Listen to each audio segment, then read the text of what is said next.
A nombre de Leo Zuckerman, titular de este espacio, muy buenas noches. Hoy vamos a hablar del descubrimiento del campo de entrenamiento y exterminio en Teuchitlán, Jalisco. Para hablar del tema y de los desaparecidos en México en general, le doy la bienvenida a los colaboradores de la mesa del lunes. Ana Laura Magaloni. Ana Laura, muy buenas noches. Hola, Javier, buenas noches. Jesús Silva Herzog Márquez. Chucho, hola, Javier. Buenas noches. Y Blanca Heredia. Blanca. Muy buenas noches, Javier, colegas. Empecemos, Blanca, si te parece contigo, igual un poco tu primera reacción o tu impresión de este descubrimiento. ¿Qué te dice? ¿Qué implica? Primero, los hallazgos de un colectivo de buscadores de víctimas, de buscadores de desaparecidos y desaparecidas. Encuentra en este rancho Izaguirre, a poco más de una hora de Guadalajara, Jalisco, un campo de entrenamiento. Lo que parece indicar todo es que era un campo de entrenamiento donde llevaba una organización criminal, presuntamente el Cártel Jalisco Nueva Generación, a hombres, sobre todo hemos visto algunos testimonios de hombres sobrevivientes con, digamos, vacantes falsas que encontraban en redes sociales, los llevaban a ese rancho y los sometían a una tortura sin fin para poder ser entrenados, ¿sí? Para incorporarse a las filas de esa organización criminal. Primera cosa que hay que destacar es que es un colectivo de víctimas, un colectivo de buscadores de personas desaparecidas, el que realiza este hallazgo. No son las autoridades. Mismas autoridades que ya en septiembre del año pasado habían dado noticia de esta propiedad y que pues algo estaban haciendo ahí los criminales, las organizaciones criminales. Se llevaron a 10 personas, hubo un muerto, 2 personas que estaban secuestradas y se cerró. Aparentemente se había quedado protegido, resguardado esas instalaciones de ese rancho Izaguirre, pero ahora a principios de este mes este colectivo Guerreros Buscadores de Jalisco encuentra el horror y nos recuerda esa cosa de la que nunca tendríamos que habernos olvidado. Y es que en México desaparecen cada hora 1.6 personas. Esto es así desde el 1 de octubre. Durante el sexenio de Andrés Manuel López Obrador era una cada hora. De acuerdo a las cifras del registro nacional, sí. Registro público de personas desaparecidas y no localizadas. Es importante decir que son también las no localizadas. Creo que es un vacío el que dejan estas personas desaparecidas, que es una estela de dolor infinita, que no se termina nunca, porque ¿cómo te haces cargo del peor cosa que te puede pasar? Y para aquí la literatura, la verdad es que me fui, sí, a leer investigación periodística, investigación académica, pero al final la literatura es lo que me ayuda a entender un poco más o a ponerle palabras a esta realidad fracturada. Dice en su extraordinario texto Antígona González cómo Sara Uribe de esta... Dice, lo más cercano a la felicidad para mí a estas alturas, hermanito, sería que mañana me llamaran para decirme que tu cuerpo apareció. Muy fuerte. Chucho, ¿qué te dice? Creo que lo que hemos estado escuchando de los testimonios de aquellos que pudieron escapar, aquellos sobrevivientes, las imágenes que hemos visto durante esta semana han conmocionado al país, pero sobre todo creo que es porque no solamente nos confronta con la barbarie cotidiana de México, sino que nos recuerda que eso no es algo que pasó, no son campos de concentración que ahora se descubren y en donde podemos decir esto no va a volver a suceder porque ha terminado el régimen del exterminio, sino es una estampa de lo que está sucediendo en este momento. y no podemos dejar de imaginar cuando vayamos en una carretera que detrás de una pared, de un muro largo, pues quizá hay otro campo que esclaviza a personas, que está utilizando a los seres humanos para convertirlos en bestias, que pone pruebas de sobrevivencia siempre que un ser humano se convierta en asesino. Ese es el nivel, me parece, del horror cotidiano de nuestro país, que no es, lo digo nuevamente, no es algo que podamos decir este es un descubrimiento que pone punto final a esa atrocidad, sino que es la atmósfera que estamos respirando en México desde hace muchos años, ¿no? Es más, había certeza de que tiene que haber varios más de estos hoy operando. Por supuesto. ¿No? Ana Laura. A mí siempre he dicho que las fiscalías son la puerta de entrada a la justicia, ¿no? Y que hemos tenido políticas de seguridad solamente centradas en la seguridad. Y en las madres buscadoras, para mí son el símbolo así de la inoperancia absoluta del sistema de justicia en México. ¿Y qué es la diferencia entre la seguridad y la justicia? Es encontrar la verdad y encontrar qué pasó, quién fue, cómo llegó, cuáles son los responsables. No es prevenir que llegue el fentanilo, es hacernos cargo de que hay víctimas y que esas víctimas requieren una respuesta y una historia creíble sobre qué pasó. Y me impresiona porque cuando hay madres buscadoras, quiere decir que esto de verdad no jala para nadie. O sea, el símbolo de las madres buscadoras es por qué ellas van a tener que ir con palas y palos a buscar a sus hijos por el resto de su vida. Porque no hay ninguna autoridad que haya cachado. Y en este caso específico, le habían reportado la primera vez que se reporta algo en este lugar es en el 2019. Y para el 2024 le reportan a la Fiscalía de Jalisco que estaba sucediendo esto y no hace un levantamiento de la evidencia ni del lugar.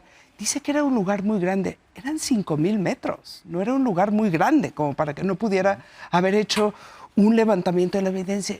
Y eso nos habla de la profundísima indolencia de las fiscalías, y si no es que la complicidad de las fiscalías y del sistema de seguridad con estas atrocidades. Y es increíble, pero yo creo que lo que no enfrentas en el 2010 se te va a seguir presentando en el 2015, en el 2018. Y hoy, 2025, se nos vuelve a presentar con una brutalidad espantosa. ¿Qué demonios hemos hecho con el fenómeno de los desaparecidos? A mí me impresiona que no haya ni siquiera una alerta, así como hay para la droga, de no consumas fentanilo y las drogas matan. ¿Cómo no hay una alerta de que los sitios de trabajo te atrapan? Y que cuidado con los sitios de trabajo. Son arriesgadísimos para los jóvenes. O sea, que son los jovencitos de 17, 18, 20, 21 años en una economía que, por cierto, no crece, que no genera los empleos que requiere estos jóvenes que salen a la fuerza laboral y que cualquier cosa lo van a agarrar. Que no haya ni la política preventiva más mínima para que no esté sucediendo estos centros de exterminio, a mí me parece inadmisible.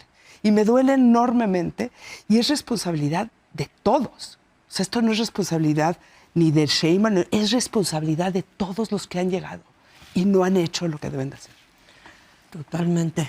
Blanca. Totalmente de acuerdo en lo que dice Ana Laura con respecto a la justicia, a las fiscalías, a este asunto de por qué no hay alertas para los jóvenes que andan buscando trabajo, de que pueden acabar en un campo de adiestramiento y de exterminio, como sugieren los miles de indicios encontrados en este lugar de horror. ¿Pero qué sabemos sobre las desapariciones? Tenemos algunos datos. Sabemos que son cerca de 120,000 contados al día de hoy, 114,000 para ser exacto, infracción. Que esto se acelera. Una primera época durante los 70s, la llamada Guerra Sucia, en donde básicamente se desaparecían opositores políticos. Después de eso, más o menos está cae y se estabiliza de los datos disponibles, crece en 2010, sigue creciendo y luego hay un acelerón en la subida entre 2017 y 18, se vuelve a estabilizar y en 23 un nuevo subidón que se mantiene. Estos son datos de trabajo extraordinario, también creo que heroico. En el artículo extraordinario de Chucho de hoy habla del heroísmo de los buscadores, de las personas buscadoras, pero yo añadiría, con un heroísmo distinto, pero el heroísmo de todos estos investigadores que están haciendo un trabajo extraordinario a partir de la información disponible para darnos noticia del fenómeno en su parte empírica. Las causas, bueno, un poquito perfiles. Sabemos que son poco más de hombres que mujeres, que el rango de edad en el que desaparecen es más amplio, entre los 15 y los 40 años. A partir de los 40 empieza a decrecer la incidencia de desapariciones. En el caso de mujeres, ese terror arranca a los 10, se concentra el grueso entre los 15 y los 19, ahí se mantiene, a partir de los 30 empieza a decrecer. Más o menos hasta ahí los datos. Y sobre las causas sabemos poquísimo. Hay algunos elementos, otra vez, a partir de patrones que han encontrado, pero entre los patrones, que me llamó la atención mucho encontrar entre la investigación, digamos, científica, utilizando nueva tecnología de inteligencia artificial para hacer minería de datos, también temas de geoespaciales, de localización, que es un fenómeno muy heterogéneo. Cambia en el tiempo, la incidencia cambia en distintas localidades y con respecto a las causas sabemos muy poco. Y en el fondo, como bien decía Ana Laura, este es el tema de mayor palpitante injusticia en México. Sabemos poquísimo sobre quiénes son las víctimas, quiénes son todas esas desaparecidos y desaparecidas, quiénes son los que cometieron esas atrocidades. Y la verdad es que, pues sí es una buena noticia que, sobre todo frente a la primera reacción de la presidenta Claudia Sheinbaum de la semana pasada, la del día de hoy, en donde anuncia un reforzamiento, un reforzamiento de la estrategia, pues es una buena noticia. Más vale tarde que nunca. Yo, déjame quedarte con lo de los datos, porque mi impresión a nivel periodístico es más o menos la siguiente. Cuando esto arranca con el sexenio de Calderón, 2007-2008, el tema era el homicidio doloso. Y empezamos por el tema de los números y a tratar de contar y contar bien y cómo se cuenta. Empezó de manera muy básica. Y estoy hablando a nivel tanto de reportaje periodístico como ensayos en revistas. Bueno, el trabajo extraordinario de Fernando Escalante a mano, con actas de defunción. Él es uno de los que empieza ese trabajo. No es el uno, fue él que empezó. El primero. Fue el primero. De acuerdo, bueno. 2010. En fin, Bueno, perdón, 2000 antes, empezamos 2009. Con homicidios dolosos. Nadie hablaba de desaparecidos. Y desaparecidos era una palabra que te aventaba a la guerra sucia de los 70s, etcétera. Entonces, homicidios dolosos y a contar cuántos. Después vino una segunda ola que seguía enfocada en homicidios dolosos y era quiénes, etcétera, etcétera. Y mi sensación es que estamos empezando ahora el mismo proceso, digamos, con el mismo desaparecidos. No porque no hubiera antes desaparecidos, sino tal vez la cantidad de muertos, entre comillas, de un día para otro puso ahí el enfoque, mientras que los desaparecidos pues, igual aparecen, ¿no? No sé, habría que entender por qué hay este desfaz, pero estamos en eso, de contarlos, y ahí estamos atoradísimos, mucho más que en el tema de homicidios dolosos, ¿no? Pero esa es, digo, mi sensación de lo que ha ocurrido desde 2008. Y complicadísimo.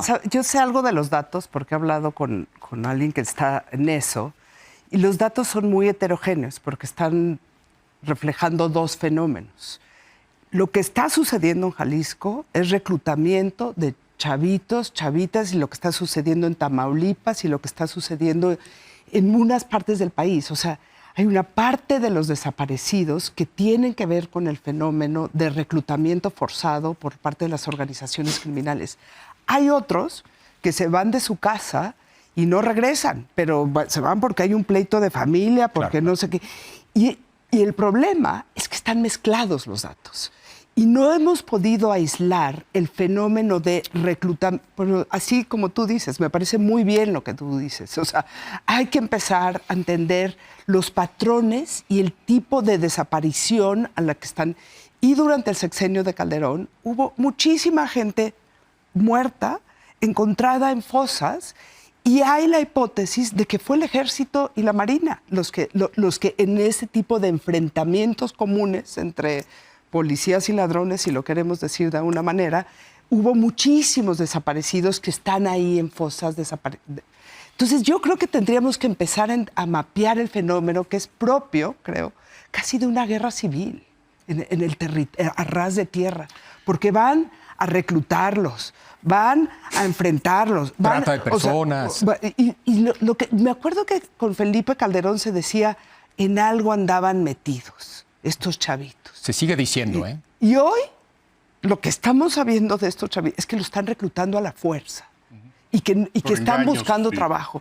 Entonces, ¿de qué se trata este fenómeno? Yo creo que sí exige una investigación empírica mucho más ruda y mucho más... Creo que ha empezado. Pero, y qué bueno, perdón. Pero yo creo que de lo que estamos hablando es que finalmente el desgarramiento en el país en los últimos 15 años es brutal.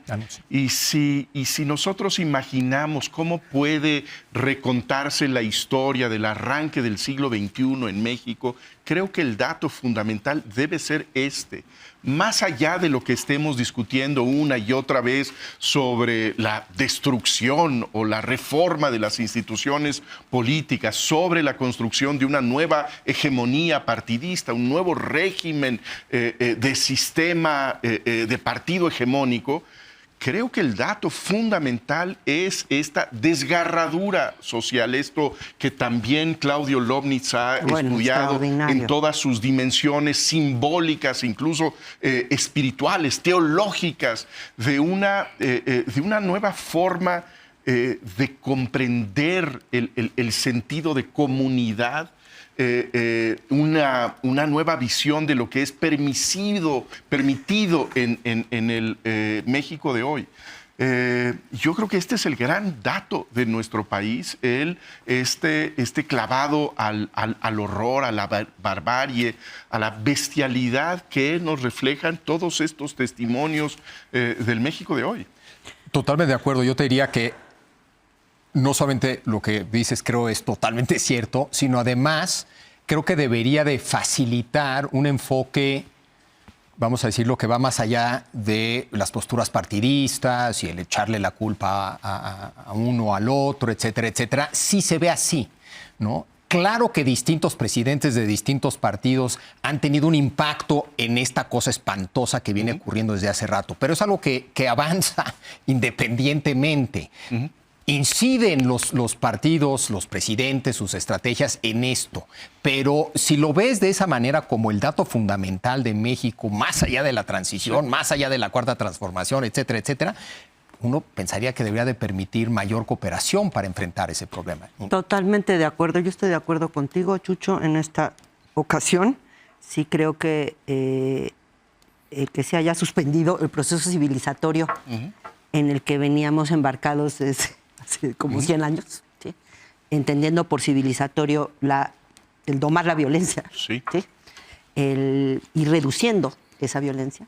Y como vemos un repunte de la barbarie y se detiene el proceso civilizatorio a partir de Felipe Calderón, es el dato más importante del siglo XXI mexicano y exigiría efectivamente una acción responsable y concertada que hiciera uso de todos los recursos que esté a nuestro alcance para esclarecer estos temas. Déjame, sin embargo, volver a los datos para hablar de una de las cosas principales que me gustó del artículo de Jesús el día de hoy, y es que empieza diciendo, es distinto exhibir un cuerpo en un puente peatonal que ocultar, desaparecer. Entonces, una primera pista sobre qué significan las separaciones es que hay alguien que de manera deliberada quiere ocultar a una persona, que murió esa persona, que mató a esa persona. ¿Por qué? Y hay muchas posibles razones. Pero lo que está claro es que sí es muy distinto exhibir un delito a ocultarlo. Y eso complica enormemente, tienes toda la razón, el tema de como lo ponías, el que apenas ahora, bueno, mejor tarde que nunca, empezar a generar las cifras, lo que tú también mencionabas, Ana Laura. Tú mencionaste 2, ¿sí? Pero hay muchas otras. La literatura, digamos, nos dice, los reportajes periodísticos, ya lo decías tú de pasada, hay también posibles indicios de trata de personas, no nada más, digamos, de campos de adiestramiento y de personas que se fueron sin avisar. Hay muchos tipos de desaparecidos. Yo me refería, trata de personas para mí entra en reclutamiento. Pero Claro. Es un tipo de reclutamiento para un tipo de crimen distinto de la droga. O de puede ser Migrantes podría ser Sí, otro grupo, sí. pero en fin. Sí, pero puede ser, digamos, una variedad de conductas y de personas. Leía yo, por ejemplo, médicos o contadores que han utilizado las organizaciones criminales y luego ya no quieren que se sepa y se les mata a esas personas. Este ocultamiento es parte fundamental de la razón por la cual es tan difícil luego poder saber exactamente qué pasó, porque el perpetrador de ese delito de manera deliberada quiso ocultarlo. No ha ayudado, desde luego, que no parece haber sido esto una prioridad para ningún gobierno de Felipe Calderón a la fecha, y hay muchas diferentes razones de por qué no ha sido prioridad para nadie, para ninguno de los gobiernos que hemos tenido desde entonces hasta ahora. Pero pienso que una es que parte del ocultamiento y el no interés del gobierno en analizar esto y en poner recursos tipo los que hoy anunció la presidenta Sheinbaum, una base única de datos, por ejemplo, que parecería pues como lo primero, ¿verdad?, que uno tendría que hacer, pues que ocultan complicidades con autoridades gubernamentales a diferentes niveles de gobierno en diferentes momentos en el tiempo. Pero eso es lo que hermana a todos los gobiernos que no les ha interesado entrarle mucho a este tema. Yo también creo que tiene que ver con el ocultar, el que esté desaparecido en vez de colgado en un puente, etcétera. Electoralmente, pues desaparecidos igual aparecen, etcétera. Yo también creo que tiene que ver. Bueno, y están ahorita las presiones de Estados Unidos. Ahorita lo que hay que encontrar y desmantelar son laboratorios de fentanilo. Jack Coste escribe un editorial muy bueno diciendo, caray, deberíamos de enfocar todos los recursos no en detectar y desmantelar laboratorios de fentanilo, sino en detectar y desmantelar estos campos que seguro hay muchos más. De adiestramiento y pero creo que también tiene, o sea, creo que el desaparecido es algo muy... Carlos Puch escribía, Carlos Puch, sobre esto, es una clara prueba del fracaso rotundo del Estado, de complicidades. Es decir, el muerto que está en una esquina después de una balacera, pues en fin, se están matando entre ellos. En fin, le da una salida más fácil.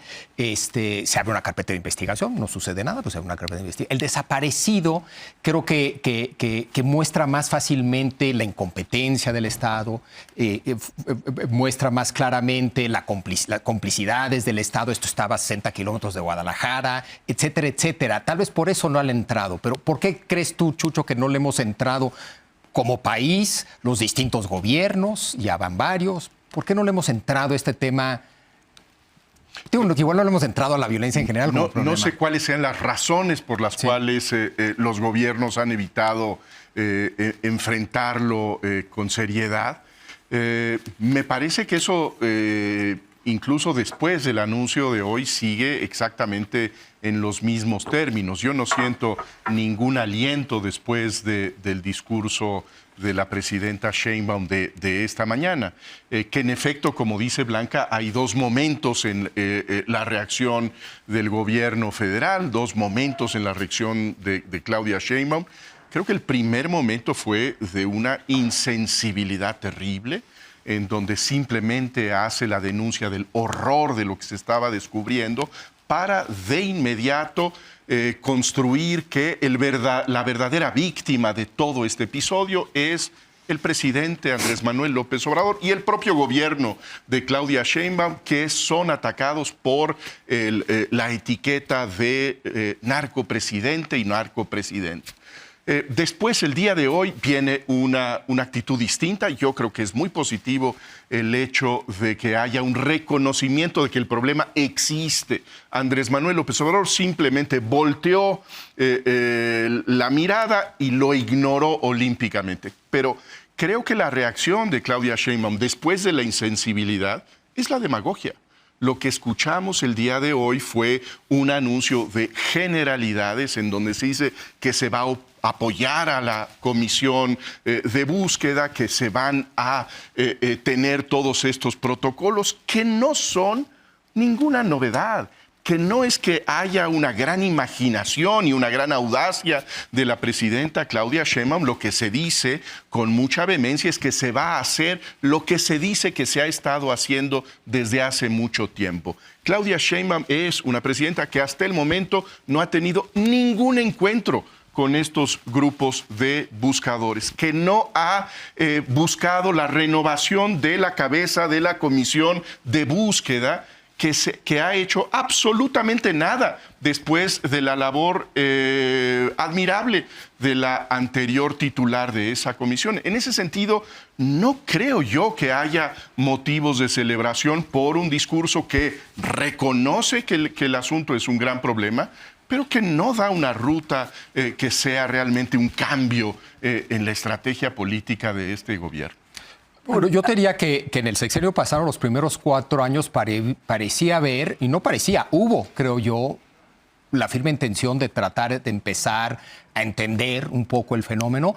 Después hubo el problema en 2023, no sé, etcétera, etcétera. O sea, también, otra vez, ¿por qué pasó eso? ¿Por qué ese cambio? ¿Porque venían las elecciones? ¿No hubo? Yo coincido con Chucho en que a mí no me parece... A mí, para empezar, la Comisión Nacional de Búsqueda no tiene los instrumentos para encontrar a nadie. O sea, no tiene los instrumentos que tiene una fiscalía. El banco de datos se estaba desmantelando y ya ahorita lo vamos a volver a mantelar.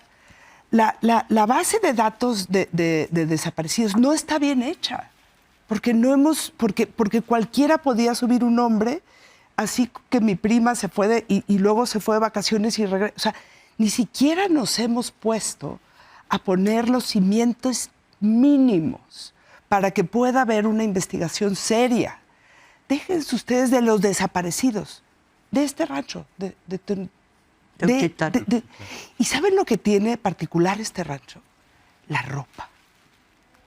A diferencia de los otros desaparecidos, las prendas sí te permiten saber quién estuvo ahí, porque las mamás ahorita y los papás están buscando, y esta era la playera de mi hijo, y estos eran los tenis. Yo ya estoy viajando ahorita de Tamaulipas a Jalisco porque no salió bien la foto, pero pueden ser los de mi hijo. Hacer una investigación ejemplar de quiénes pueden y cómo los vinculamos y cómo ayudamos a las mamás a que lleguen y puedan ver la evidencia y poder contar una historia real y concreta de lo que pasó, es muchísimo mejor que cualquiera de las cosas que anunció hoy Claudia Sheinbaum, porque ya son medidas que se han hecho, en mi opinión, que no van a resolver el problema de los desaparecidos, la Comisión Nacional de Búsqueda, ni la base de... Al menos que tengamos reales capacidades de investigación con policía y fiscalías. Pero ¿cuál es tu hipótesis de por qué no se ha hecho eso? Yo creo que por indolencia, la verdad, siempre me sorprendió que Andrés Manuel no lo hiciera. Tengo que decir que entendía algo de la frivolidad de Peña Nieto y que pues quizá nunca lo entendió relevante, así como no pudo entender a Ayotzinapa, quizá no entendió el fenómeno. Y Calderón había sido una política de mano dura muy ruda, digamos. Yo no entendí por qué López Obrador se retiró del fenómeno.